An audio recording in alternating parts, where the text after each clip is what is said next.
दने साहेब, आपण कृषी मंत्री आहात. आपण आता याच्यामध्ये 500 कोटी रुपये कर्जमाफीसाठी काढले, पुरवणी मागणीसाठी. आणि हे पैसे आपण परवा घोषणा केले, त्या शेतकऱ्यांचा मोर्चा आला होता, त्याचे नाहीये. 2014 ते 19च्या काळात फडणवीस साहेबांचं सरकार होतं, त्या काळात त्यावेळेस छत्रपती शिवाजी महाराज स्वाभिमानी शेतकरी कर्जमाफी योजना आपण काढलेली होती. त्या कर्जमाफीचं त्यावेळेस तुम्ही शेतकऱ्यांना, त्याच्या पत्नीला, सौभाग्यवतीला, त्याच्या मुलाला, त्याच्या पूर्ण परिवाराला ऑनलाईन उभं केलं होतं. नेट मिळत नव्हतं तरी पहाटे पहाटे रात्र जागून लोकांनी ऑनलाईन केलं की आपलं कर्जमाफी होते. मग त्याच्यामध्ये अपकड तुम्ही केलं की आम्ही यांना कर्ज माफ करू, यांना नाही करू. म्हणजे पहिल्या ऑनलाईन करून घेतलं आणि नंतर तुम्ही त्या पद्धतीचं केलं. आणि मग लोक कोर्टात गेले. कर्जमाफी म्हणजे अनेक लोकांची कर्जमाफी झाली नाही.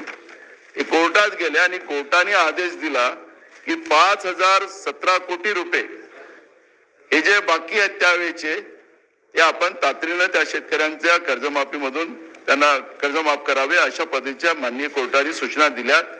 आणि म्हणून त्याचे तुम्ही 500 कोटी ठेवलेत. म्हणजे 5017 कोटी रुपये तुम्हाला द्यायचे होते ते वाले, पण त्याचे फक्त 500 कोटी दिलेत. म्हणजे तुम्ही शेतकऱ्यांची काय थट्टा करता? काय कारण आहे? ते जुनेच आपण देत नाही आणि इथं आम्ही तर देतोच. आता जून मध्ये मुख्यमंत्र्यांनी जाहीर केलं, बच्चू कडूच्या नेतृत्वात जो शेतकऱ्यांचा मोर्चा आला की 30 जूनच्या आत आम्ही काय घेऊ, हा निर्णय घेऊ. सुधीर भाऊने दुजोरा दिला त्याला, तर निर्णय घेऊ. मग तुम्ही ते 5017 कोटी रुपये आता का नाही प्रोव्हिजन केलेत? आणि 30 जून पर्यंत, खरं तर मला तर मुख्यमंत्री सुद्धा शेतकरीच आहेत, मूळमध्ये शेती, यांच्या मतदारसंघात शेती आहे. हे त्यांना दूध गीत दोता येते म्हणून सांगत होते ते मागच्या काळात. तर मला हे म्हणायचं आहे की 31 मार्चला शेतकरी थकीत होतो. मग तुम्ही 30 जूनच्या जागी 31 मार्चच्या आत कर्जमाफी का नाही केली? काय अडचण आहे? आणि म्हणून मला आपल्याला प्रश्न विचारायचा आहे. बोला म्हटलं ना, आहे ना, मुदतवाढ वेळ वाढवून घेऊ म्हटलं ते मुनगंटीवार साहेब. 13 मिनिटं झाली. तर माझा मुद्दा एक आहे की तुम्ही कर्जमाफी जे 30 जूनचं तुम्ही आम्ही करू असं सांगितलं, ती 31 मार्च मध्ये करणार का? आणि जे 5017 कोटी रुपये जे माननीय कोर्टाने ते जुने द्यायला सांगितलेले आहेत, त्याचे 500 कोटीची प्रोव्हिजन आपण आता केली. ती 5017 कोटी रुपये आता याच्यामध्ये तुम्ही जाहीर करणार का? त्याचं उत्तर आपल्याला या ठिकाणी द्यावं लागणार आहे. शेतकऱ्यांची परिस्थिती फार अजून वाईट आहे. तुमच्या सरकारमध्ये शेतकऱ्यांच्या बद्दलचा काय राग आहे हे कळायलाच कारण नाही. आजही सकाळच्या प्रश्नामध्ये शेतकऱ्यांच्या पीक घेण्याच्या बाबतचं जे धोरण केंद्र सरकारचं आहे आणि आपण राज्य सरकार त्यांच्या माध्यमातून खरेदी करतो आणि ते आपण आपल्या एजन्सी त्या ठिकाणी, मग मार्केटिंग फेडरेशन असेल, आदिवासी TDC वाला जो भाग असेल, किंवा आपण वेगळ्या एजन्सी, केंद्र सरकारच्या एजन्सीच्या माध्यमातून खरेदी करतो. आता सप्टेंबर मध्ये खरेदी व्हायला पाहिजे, मिनिमम ऑक्टोबर मध्ये तरी खरेदी व्हायला पाहिजे, दिवाळीच्या पहिले खरेदी सुरू व्हायला पाहिजे. अजून तुमचं शेतकऱ्यांची नोंदणीच चालू आहे. आता हे नोंदणी करून तुम्ही शेतकऱ्याजवळ काय दिवाळी साजरी करावी नाही? शेतकऱ्यांनी आपल्या मुलाला गोधळ चालवू नये, आपल्या मुलाबाळाला कपडे नवीन शिवून देऊ नये. आणि या काळात आपण खरेदी का करत नाही? केंद्र सरकारचे आदेश आहेत, केंद्र सरकारच्या धोरणाप्रमाणे आपण खरेदी करतात. मग तुम्ही वेळेवर आपलं शेतकऱ्यांची पिकं खरेदी करण्याच्या बाबतचं धोरण का स्वीकारत नाही?